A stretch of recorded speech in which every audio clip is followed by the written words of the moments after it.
정관용의 지금 이 사람. 여러분 안녕하십니까? 정관용입니다.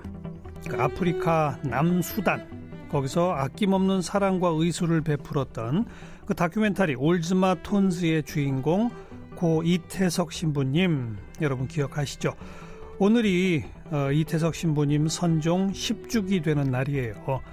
남수단의 시골 마을 톤즈에서 아픈 주민들을 진료하고 또 밴드를 만들어서 음악으로 희망을 전하면서 그들과 하나가 됐죠. 그런데 정작 자신은 암에 걸린 줄도 모르고서 7년 넘게 인수를 베풀었던 바로 그분의 삶, 많은 사람들에게 울림으로 다가왔는데 이태석 신부님의 동료 성직자이자 이태석 신부님과 한 달 동안 바로 그 남수단 톤즈에서 함께 생활한 경험이 있는 박진홍 신부님은요, 이태석 신부님을 톤즈를 웃게 한 사람, 이렇게 부릅니다. 최근에 같은 이름의 책이 나왔어요. 이 책을 쓰신 박진홍 신부님을 오늘 함께 만나겠습니다.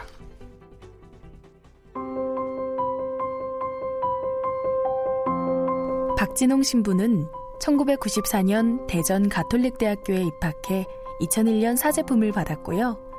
현재 대전교구 대흥동 본당 주임신부를 맡고 있습니다.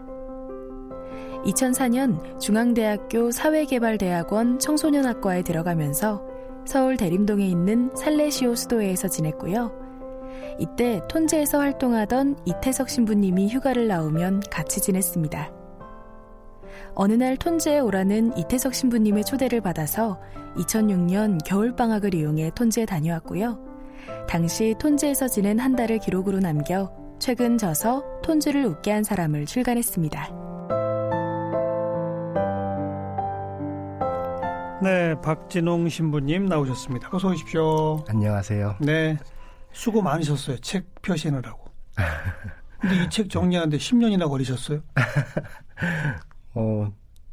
책을 쓰려고 마음먹었던 건 아니고요. 처음부터 그냥 톤즈 갔다 와서 그 이태석 신부님 후원하시는 그 카페 회원님들한테 인터넷으로 이제 이태석 신부님 이야기를 이렇게 장난 섞어가면서 이렇게 소개하고 사진도 올리고 하면서 그냥 뭐 댓글 듣고 깔깔깔깔 웃으면서 이렇게 지냈었는데 어느 날 갑자기 이제 신부님이 그러다 돌아가셨죠. 예, 털컥 돌아가시는 바람에 더 이상 진행을 할 수가 없었던 거였어요. 그리고 나서 글을 못 쓰셨군요. 예. 그리고 이제 오랫동안 이제 시간이 어느 정도 지난 다음에 많은 카페 회원님들이 글 좀 다시 올려달라고 부탁을 했는데 저도 몇 번 시도를 했었어요. 신부님 떠나보낸 다음에 신부님 보고 싶어 하시는 분들의 이야기를, 보고 싶어 하시는 분들께 이태석 신부님 이야기를 이게 담아드리려고 했는데 도저히 안 되더라고요. 제가 쓴 글은 그냥 깔깔깔 웃으면서 썼던 장난이었는데 신부님 이야기가 너무 슬프게 다가가는 것 같아서 저도 연결이 안 되고 저 역시도 뭐 어떤 내 기능 어느 부분이 마비된 것 같은 그런 삶을 살았기 때문에 그렇게 10년이 지나서 갑자기 또 계기가 생겨서 그래서 쓰게 됐습니다. 10년이 흐르니 이제 다시 글을 좀 쓸 수 있더라 이거군요. 예, 약간 상처가 이제 아물었다라고 볼 수 있을 것 같아요. 마음에서 그분 보내기가 그렇게 어렵죠 사실. 네. 이 책 서문에 그 제목 위에 보면 태석이 형과 함께 보낸 한 달. 네. 몇 살 형이에요? 태석이 형이 저랑 이제 6살 차이가 납니다. 언제 또 처음 알았어요? 처음 본 거는요. 93년도, 1993년도예요. 그때 제가 이제 원래 고향이 부산인데, 이제 어떻게 이렇게 떠돌다가 충청도, 그 지금 이제 세종시에 해당되는데 충청도 그 전이라는 지역에서 지냈었어요. 예. 거기 이제 신학대학교 들어가기 전에 이제 거기 그 성당에서 이제 이렇게 신부님 지도 받으면서 지냈었는데 거기서 그 몇 년, 한 1, 2년 전에 이태석 신부님이 그 지역의 군의관으로 있었었어요. 예, 그리고 그 군의관으로 계시는 동안에 그 본당, 그 성당 신부님하고 이제 굉장히 가깝게 지내면서 신부님에 의해서 살레시오 수도에 입회를 하게 된 거예요. 신부님이 이제 안내를 해주셔서. 그래서 그러고 이제 살레시오 수도에 입회하신 다음에 이제 휴가를 나오면 그 성당에 와서 한 일주일씩 지내고 있다가 가고 그러셨거든요. 그러니까 원래는 그냥 의대 졸업한 예. 그리고 신부가 되려고 하지 않았던. 예, 처음에는 그러니까. 그러셨죠. 네. 그런데 그 지역 군의관으로 근무하면서 알게 된 신부님을 통해 예. 본인도 이제 신부의 길로. 예. 이게 이태석 신부님의 형님도 신부님이셨거든요. 네. 그래서 아마 어릴 때부터 신부님에 대한 받으셨겠죠. 그 마음은 있으셨고요. 거기서 지내는 동안 그 신부님 만나면서 그 어렸을 때 생각이 떠올랐다고 그러시더라고요. 예. 그래서 그때 이제 처음에 이렇게 만났었고요. 그 신부님 휴가 나오시면서 신부님도 이제 부산 사람이니까 저도 이제 부산에서 혼자서 이렇게 지내는 모습 보면서 이렇게 동생처럼 이렇게 대해주셨고. 그 처음 만날 때는 그분도 신부님이 아니었고, 예. 우리 박 신부님도 신학대생도 아니었고, 예, 예. 진짜 형 동생이네요.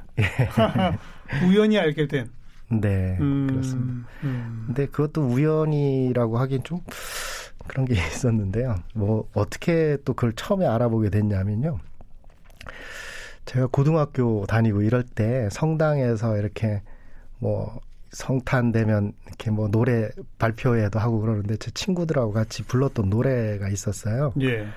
근데 그 노래는 뭐 많이 알려진 노래도 아니고 뭐 대학가요제 나갔다가 떨어졌던 그런 곡이다 이런 얘기를 듣고 저희들이 연습하고 발표하고 그랬는데 그건 뭐 부산에서 아주 일부 극히 일부 지역에서 저희들만 아는 노래라고 생각했는데 제목이 뭐예요? 아리랑 12곡에라는 노래가 있어요. 예. 근데 그거를 저희들만 알고 있는 노래인 줄 알았는데 그 충청도 전위에 왔는데 거기 있는 신학생이 그 노래를 부르고 있는 거예요. 그래서 그 노래를 어떻게 아세요? 그랬더니 이 노래 작곡하신 분이 여기 군의관이라고. 그래서 그때 이제 역시 우연이에요, 그것도. 그러나 아무튼 숙명적인 거네요. 네, 그렇습니다. 근데 그러고 이제 이태석 신부님은 신부의 길로 가셨고, 예. 또 남수단 톤즈는 어떻게 해서 가시게 된 거예요, 그분은? 그 살레시오 수도원에서 신부님이 워낙 또 독특하게 공부를 또 잘하셨어요. 그래서 그 이태리로 유학을 가시게 된 건데요. 그 이태리 유학가 계시는 동안에 공부하다가 이제 방학 때 좀 여름 방학 때 여유가 있으셨는데 그때 그 어렸을 때 이제 아프리카에 가서 봉사활동하는 것에 대한 꿈을 가지고 있었던 것 그런 게 있었는데요. 그래서 방학 때 한번 가보신 거예요? 네.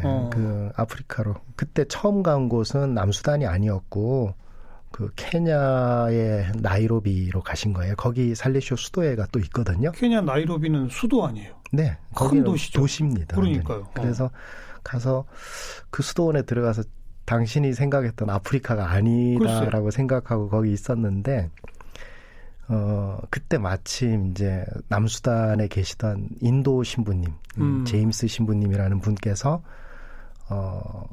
이렇게 가끔 이제 케냐로 나와서 이렇게 물건 구호물자 이런 것 좀 사가지고 가고 이렇게 하셨거든요. 이렇게 오셨다가 한국에서 의사 출신 신학생이 지금 여기에 있다는 소리를 듣고 그 방문을 막 두드리고 들어가가지고 여기 아프리카 아니니까 진짜 아프리카 보여줄 테니까 가자고 가자. 막 그러셨나 봐요. 그래서 신부님은 이제 제임스 신부님 따라서 이제 남수단으로 들어갔고 가서 한 일주일 정도 이렇게 둘러보시고 굉장히 충격을 받으셨죠. 그리고 나서 내가 다시 신부가 된 다음에 다시 돌아오겠다는 약속을 하시고 다시 이제 이태리로 가시게 된 거예요. 그리고 공부 끝나고 약속대로 신부님 되시자마자 톤즈로 이제 간 거죠. 네. 그 어떤 지역이에요? 남수단의 톤즈라고 하는 지역이? 그냥 시골 지역이에요. 시골인데. 예, 예. 그런데 그럼 거기 주로 뭘 하고 먹고 살아요? 그 남수단 사람들이 그 소를 키우는 유목민들이 많이 있어요. 그래서 주로 소 키우는 일을 하고 계시고 그리고 여러 종족들이 많이 있는데 남수단 전체 뭐 한 50 종족 정도 되나 봐요. 그 중에서 이제 딩카족이라고 부르는 그분들이 거기 많이 살고 계시는 그 지역이었어요. 근데 이제 그 지역에 인도 살레시오 수도회에서 거기 선교 나가 있는 그 지역이었던 거죠.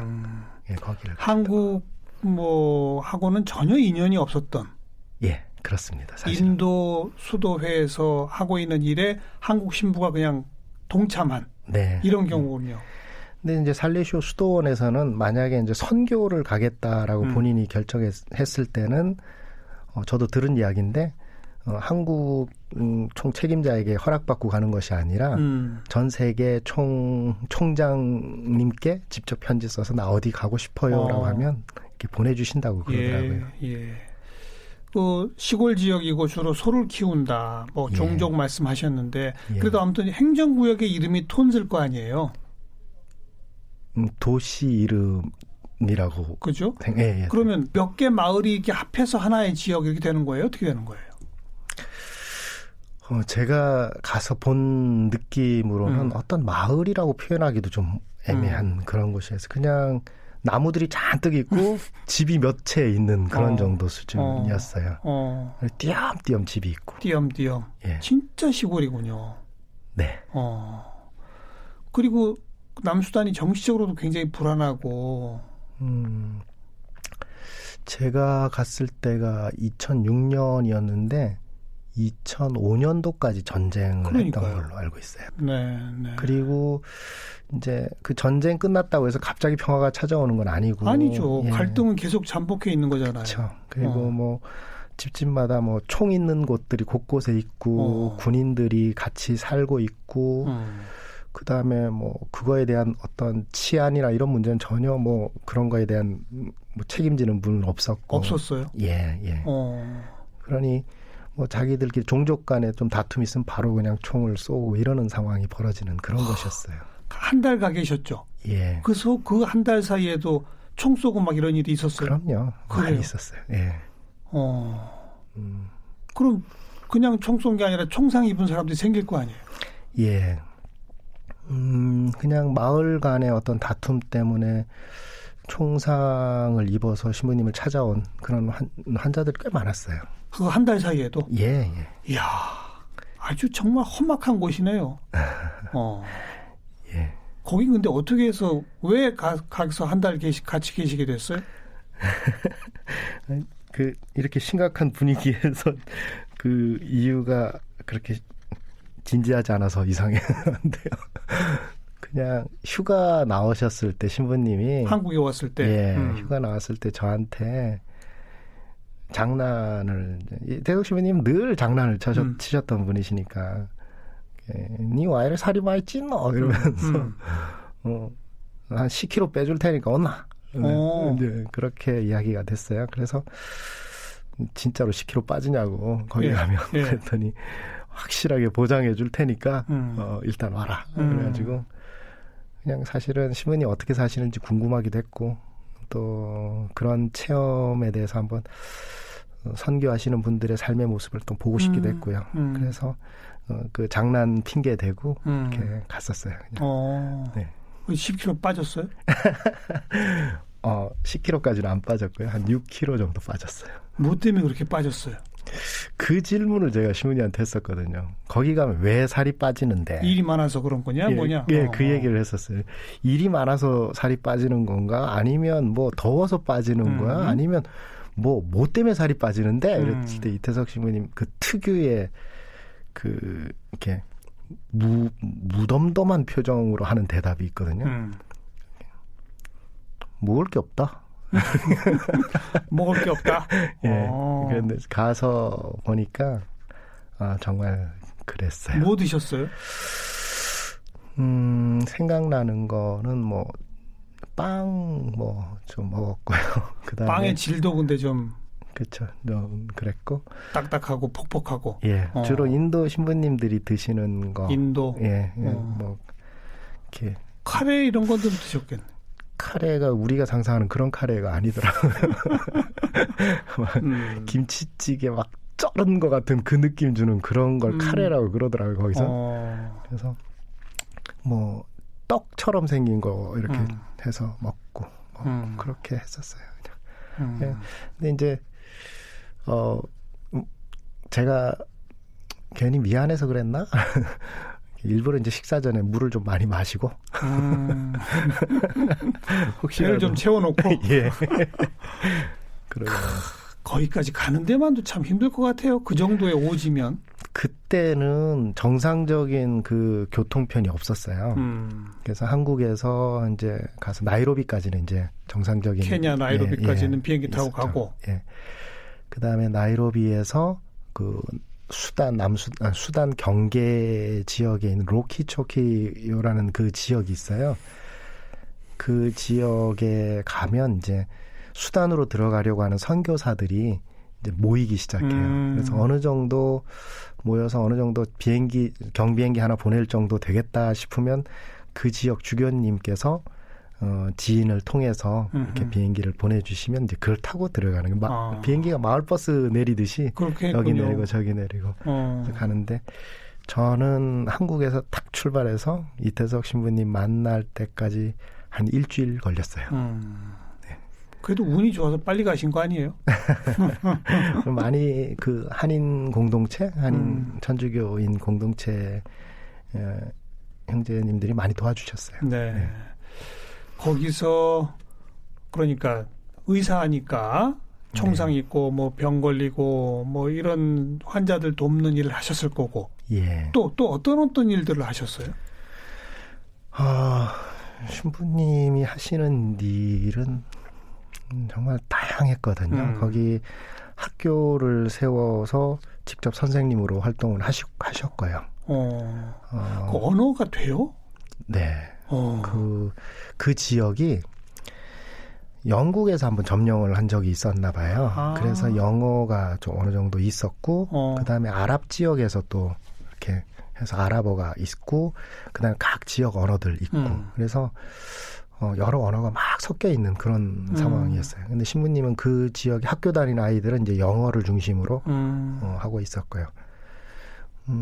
그래서 학교에서 아이들을 가르치는 일도 하면서 동시에 또 학교 건물을 또 지어야 하니까 신부님이 직접 벽돌을 찍어서 그러니까 나이로비까지 가서 시멘트를 사와서 그 지역 강가에 가서 이제 모래도 가져오고 예. 돌을 구하기가 참 많이 힘들었었어요. 근데 아무튼 뭐 힘들게 돌을 구하면 그거 이렇게 모아서 집을 짓고요.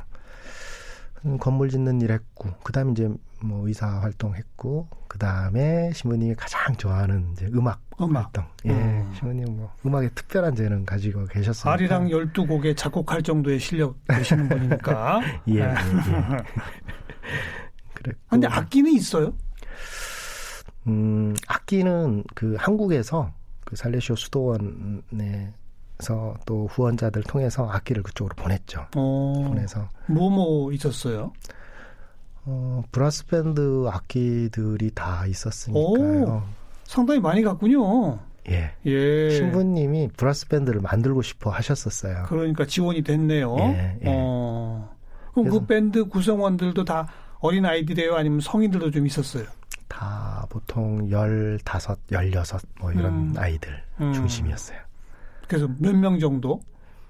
얼핏 봤을 때 한 30명 정도 됐던 것 같아요. 그 연주 실력을 직접 옆에서 들으셨어요? 예. 직접 들었고요. 어떤 정도 실력이? 수준급이었어요. 아주 연주가 가능한. 몇 년 정도 했다는데요? 글쎄요. 몇 년 했는지는 모르겠는데 악기가 그 나라로 들어간 걸로 따지면 한 2년 정도 연습을 했을까요? 아마 그랬을 거예요. 2년 맹훈련을 한 모양이네요. 예. 의사, 그다음에 교사, 건설 노동자, 밴드 지휘자, 예. 밴드 지도 교사. 예. 또 있어요? 또? 글쎄요. 선교사 역할이 있었겠네. 제일 중요한 거 항상 그걸 빼먹어요. 그러니까요. 이 바쁜 와중에 선교는 언제 하나. 그냥 그들과 함께 사는 게 선교인 거죠. 그죠? 네. 네. 그죠? 네. 그러니까 그 한 달 가 계셨을 때가 예. 이태석 신부가 그 지역 분들하고 몇 년쯤 지났을 때예요. 그때가 2001년에 사제 서품을 받았으니까요. 제가 갔을 때는 한 5년 정도 됐을 5년. 때. 네. 예. 그 지역민들이 이태석 신부를 뭐라고 부르던가요? 그건 뭐 이제 이태석 신부님이 세례명이 요한이거든요. 그래서 이제 그건 영어로 하면 이제 존이잖아요. 존 리 해서 존 리라고 이렇게 부르는 건데요. 근데 이제 거기 표현으로 이렇게 딱 들리는 대로 들으면 쩔리라고 들려요. 쩔리. 예. 그래서 신부님이 뭐 이렇게 거리로 나가거나 아니면 차를 몰고 어딘가를 가려고 하면 아이들이 막 연예인 지나가면 쫓아오듯이 막 달려오면서 쩔리 이러면서 막 모여드는 그런 모습들이 많이 있었어요. 인기 짱이었어요? 늘 그랬어요. 예. 아니 어떻게 안 그럴 수 있겠어요. 아픈 사람 고쳐주지, 학교 지어주지, 밴드 가르쳐주지, 아이들하고 놀아주지, 안 그래요? 맞아요. 네. 그죠? 예. 그 하루 일과 중에 아이들하고 노는 시간이 정해져 있어요.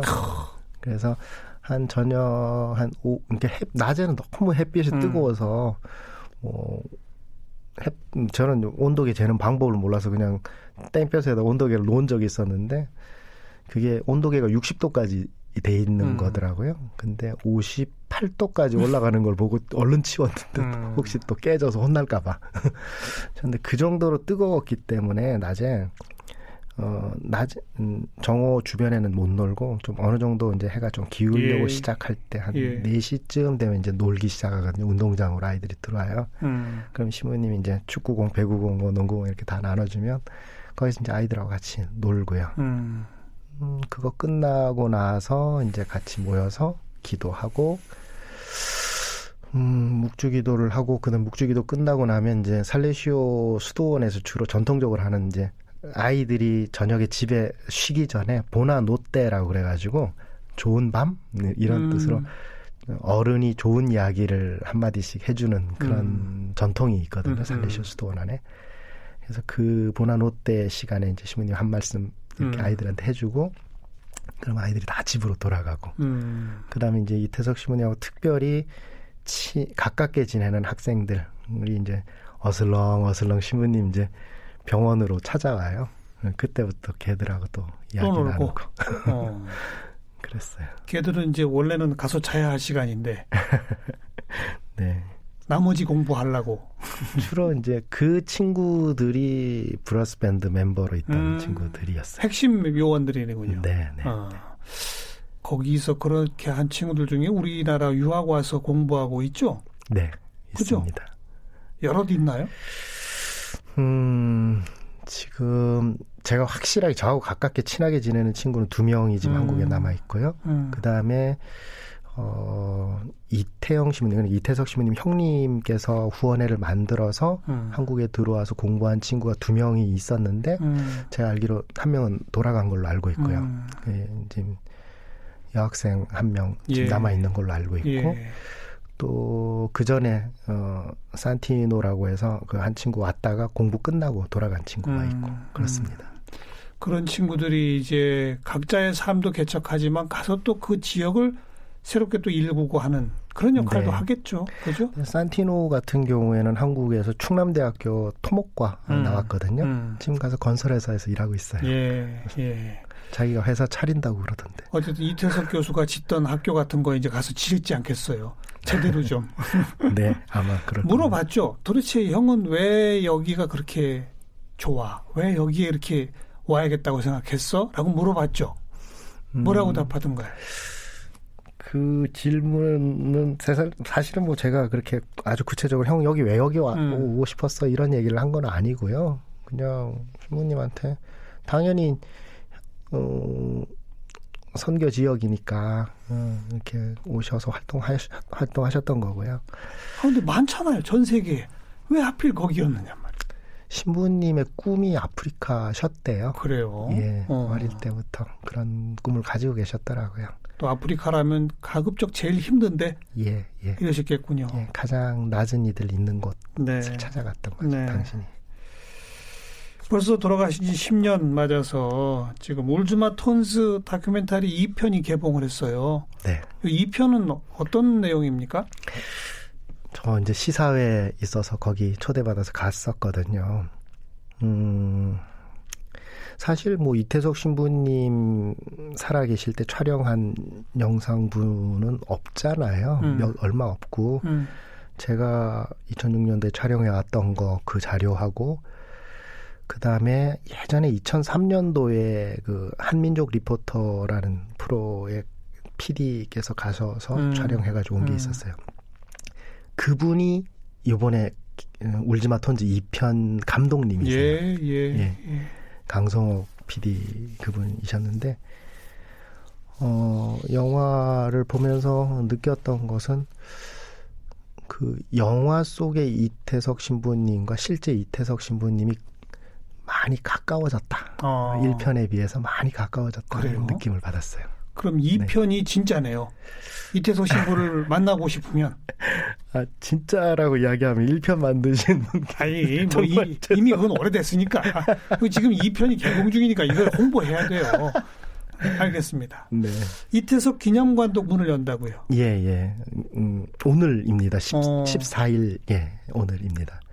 1층이 카페예요. 카페? 예, 근데 그 카페가 법의 사각지대에 있는 갈데 없는 청소년들이 이제 창업과 관련해서 일을 할 수 있게끔 해주는 것과 그다음에 청소년들이 와서 쉴 수 있는 어려운 환경에 있는 청소년들이 쉴 수 있는 그런 공간이고요. 2층이 사무실이 되어 있고 3층이 이태석 신부님 박물관처럼 꾸며질 겁니다. 그리고 4층은 이제 주로 청소년들이 와서 활동하는 그런 공간. 청소년들 위한 공간이군요. 기본적으로. 예. 네, 10년 벌써 흘렀고 다시 한번 그리워지는 이태석 신부를 함께 기려봤습니다. 박진홍 신부님 오늘 고맙습니다. 네, 감사합니다.